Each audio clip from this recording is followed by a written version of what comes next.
1962 में जब मैं लगभग 11 साल का था, पहली बार मेरी मुलाकात भानु से अपने घर के पास एक छोटे से पार्क में हुई। वो मेरे हम उम्र थे और मिलते ही हमारी बातचीत शुरू हो गई। ऐसा लगा जैसे हम एक दूसरे को बरसों से जानते हैं। बातों का सिलसिला रुकने का नाम ही नहीं ले रहा था। भानु मसूरी के एक बोर्डिंग स्कूल में पढ़ता था और गर्मी की छुट्टियों में 3 महीनों के लिए अपने माता पिता के साथ रहने सहारनपुर। ये छुट्टियां जो वहाँ होती थीं मसूरी में, ये सर्दियों में होती थी। इनके पिता डिग्री कॉलेज के वाइस प्रिंसिपल थे और माता जी इंटर कॉलेज में लेक्चरर थी।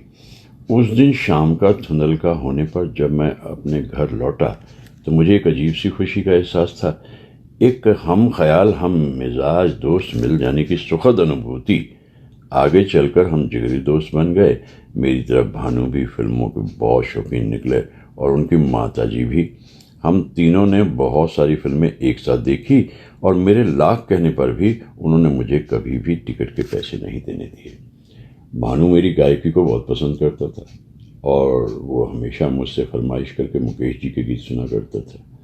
स्कूल खुलने पर वो मसूरी वापस चला जाता था और वे जब भी छुट्टियों में सहारनपुर आता, हम ज़्यादा से ज़्यादा समय साथ गुजारते। संगीत, फिल्मों और दुनिया भर के विषयों पर बातें किया करते थे और खूब फिल्में देखा करते थे। भानु से मेरी दोस्ती आज भी बरकरार है। उसका जिक्र मैंने इस कहानी में कई बार किया है।